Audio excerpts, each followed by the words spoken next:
pessoa sabe que vai desencarnar, vai para um outro plano, reúne seus familiares, se despedem, felizes, não estão tristes, porque sabem que é uma passagem, vão para um outro local melhorado e vão se encontrar, sim, num outro ambiente. Se despedem, depois vão lá para o seu quarto, se deitam, adormecem, para despertar num outro local.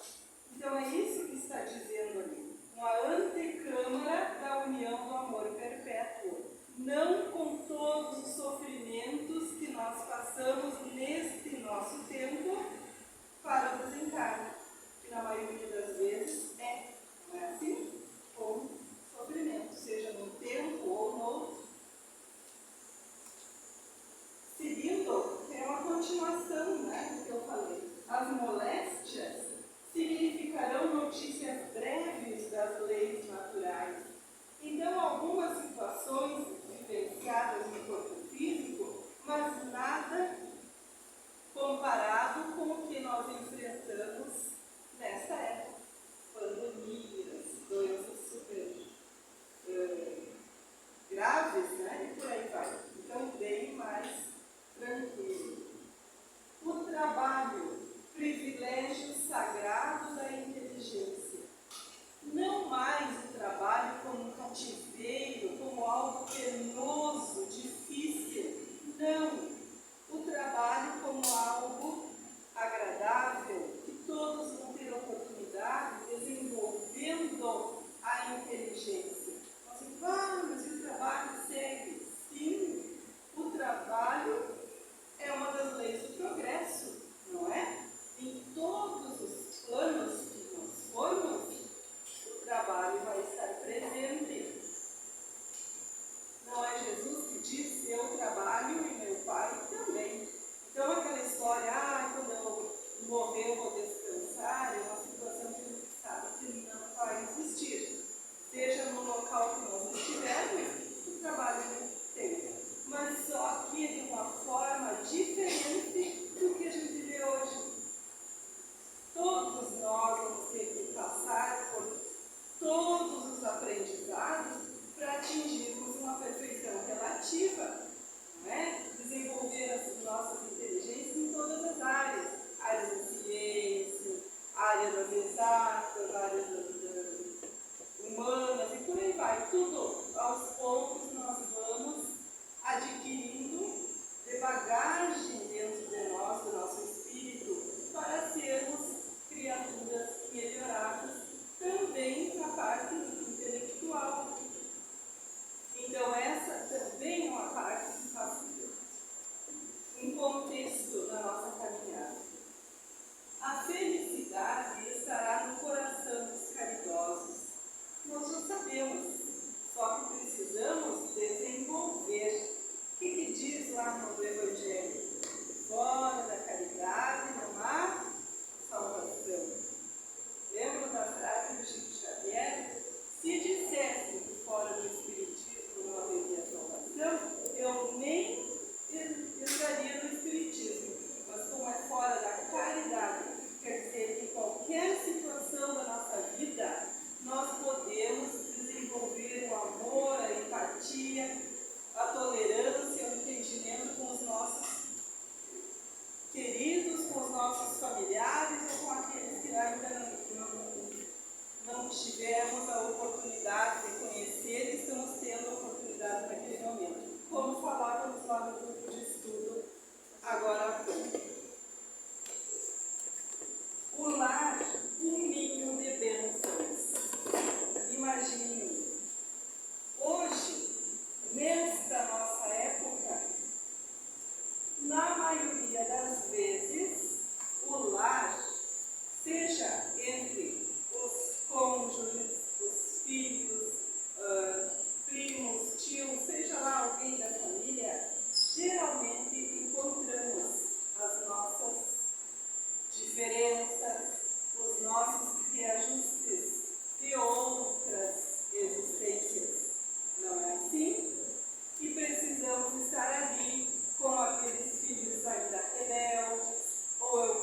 quê? Porque nós estamos juntos para reparar situações lá de outras existências, onde nós não vencemos esses nossos desafios e estamos numa nova oportunidade para fortalecermos esses entendimentos. E vai depender de cada um de nós estar juntos ou não e arcar com as consequências das nossas ações. Ninguém desejará para o outro o que não deseja para si. É aquilo que eu falei ali no início sobre o orgulho, o egoísmo. Então, todos vão querer estar bem. Se aquelas criaturinhas estão felizes, os outros vão ficar felizes com a felicidade deles.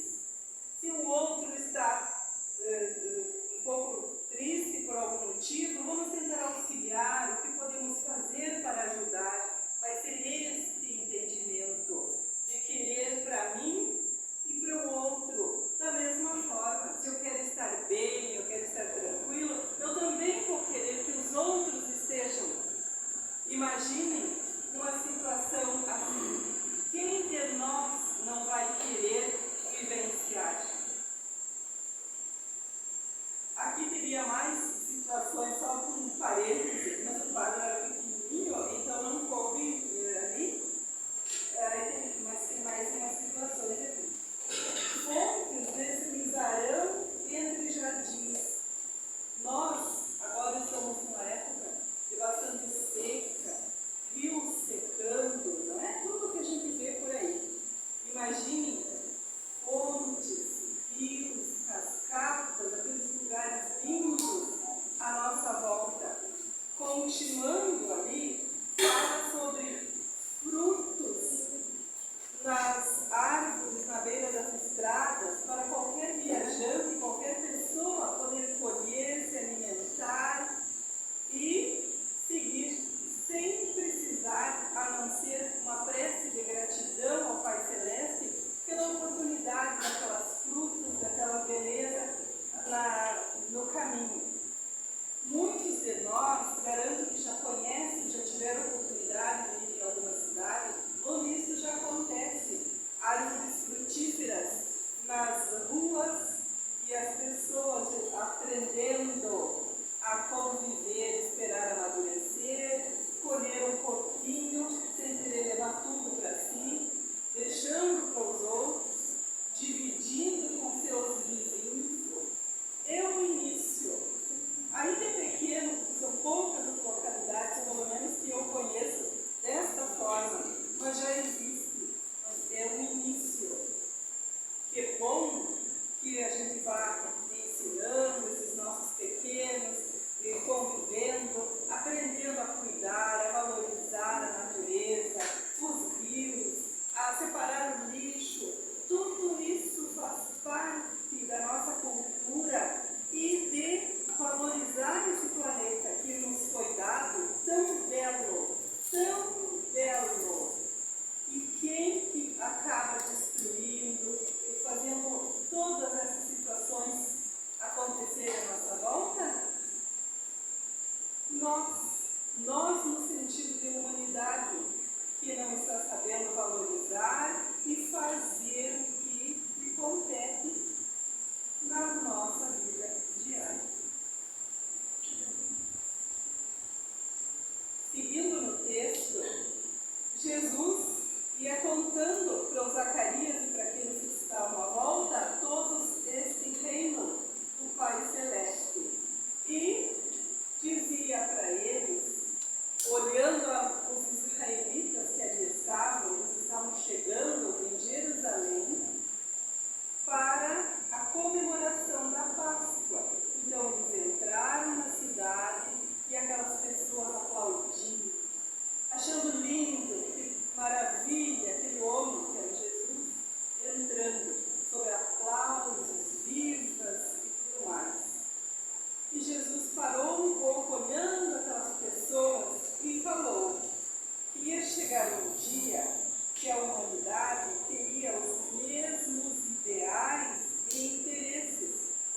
para as roupas, e cada um daqueles israelitas se apresentava com uma característica diferente na sua indumentária, de acordo com o local da onde eles vinham.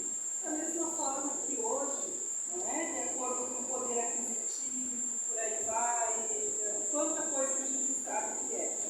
Então, todos teriam o mesmo interesse. E qual o interesse desta humanidade? Construir o céu na terra que o todo misericordioso lhes entregou. Porque, como eu falei, o nosso planeta, lindo, maravilhoso, quando nos foi entregue, mas quem está destruindo? A própria humanidade. Assim, o Zacarias pergunta para Jesus.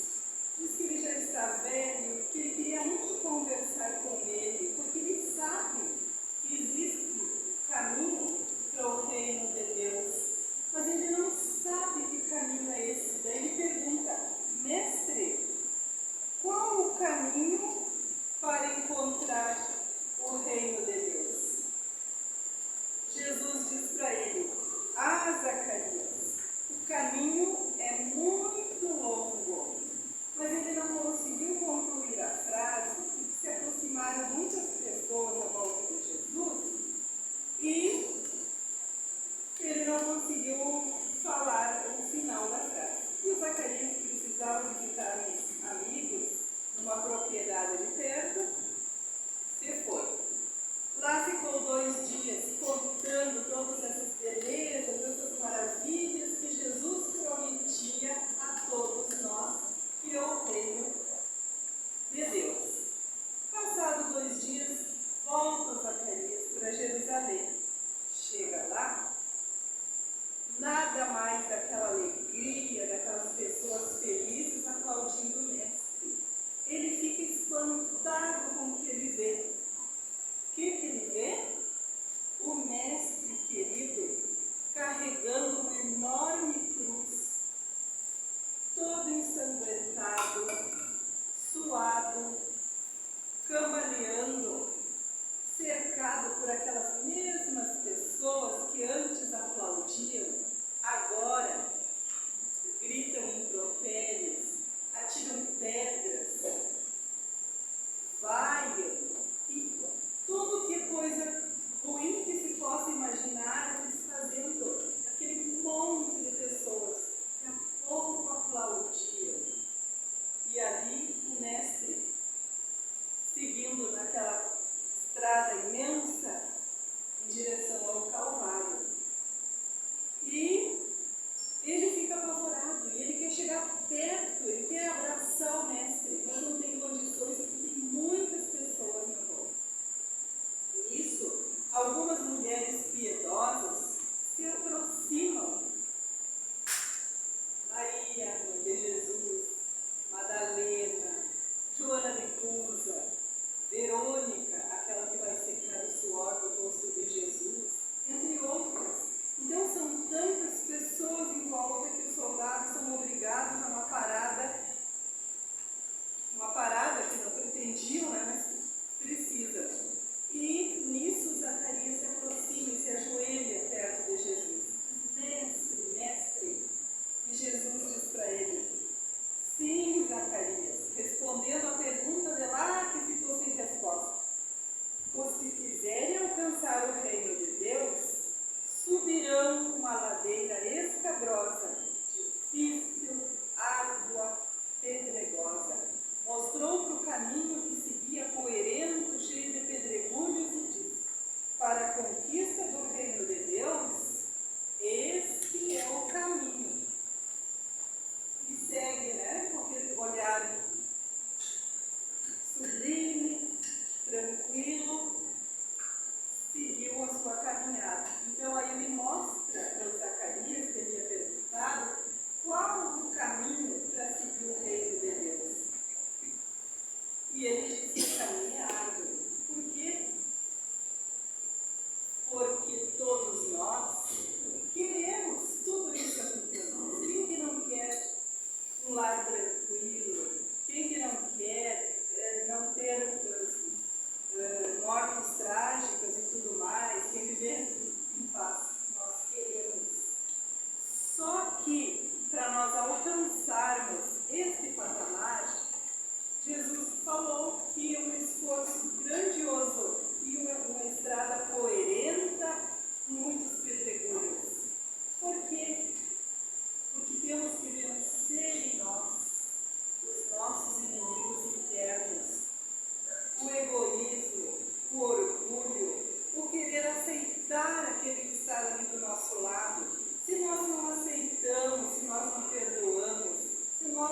precisamos entender como que nós vamos querer um passe de mágica e vivenciarmos aqui.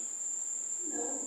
Existem muitos planos, muitos planetas, muitos locais onde isso é uma realidade.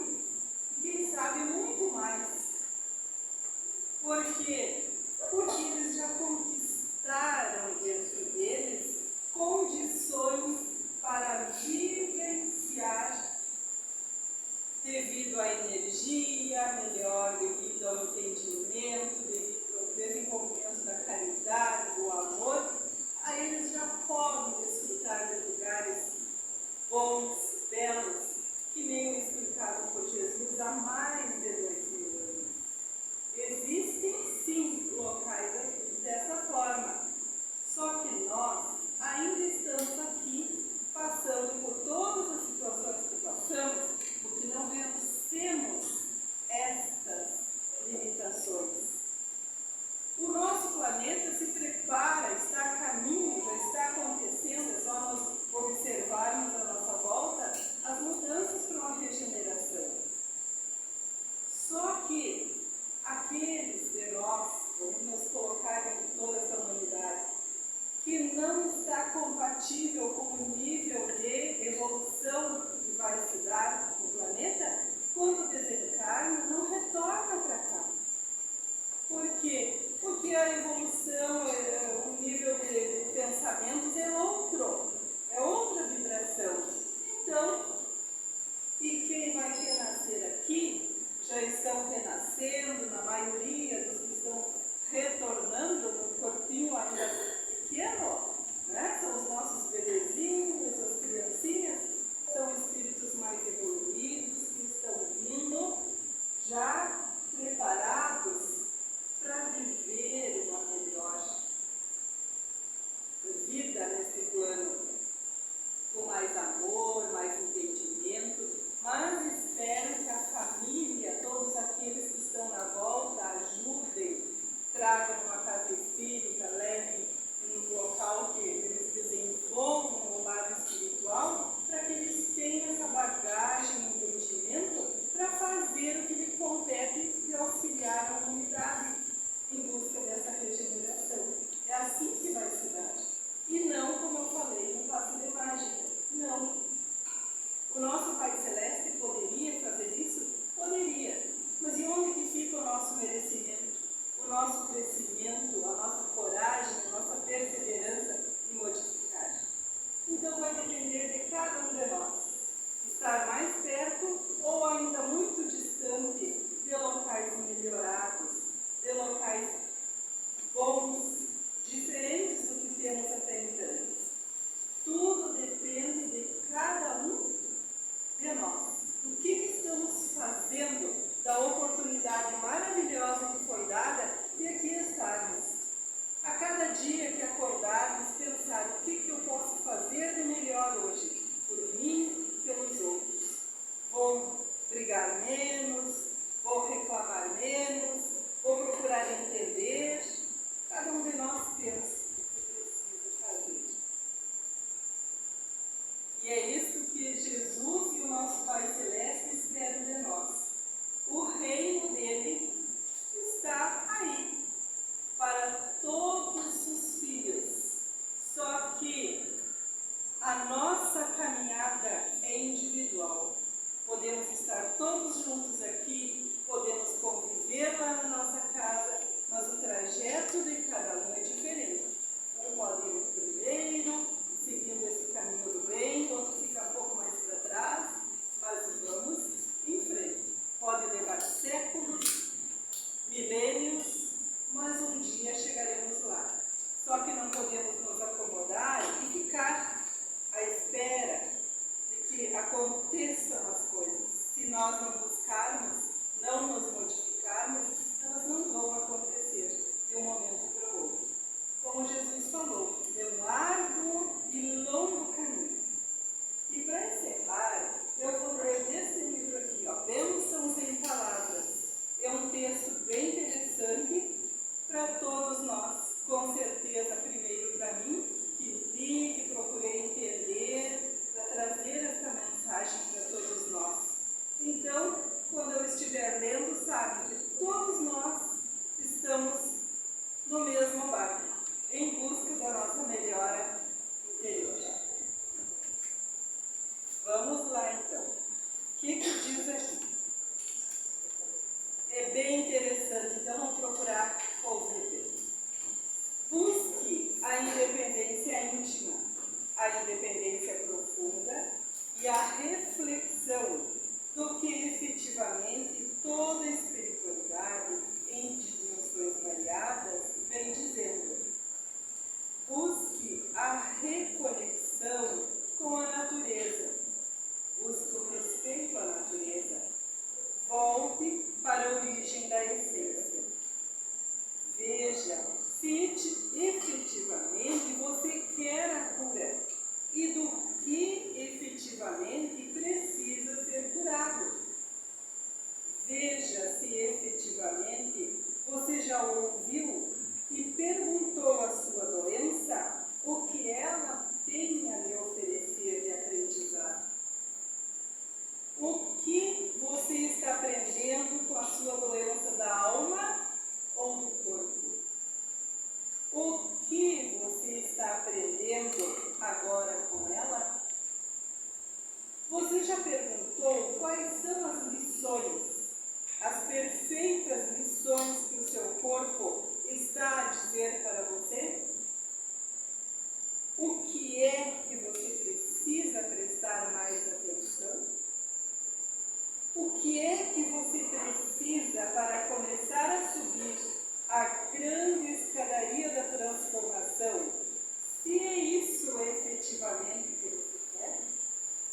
Ou se é somente um jogo de ilusão de querer transformação, quando na realidade existe uma preguiça efetiva da transformação para algo que se almeja, mas que não tem força nas pernas para caminhar.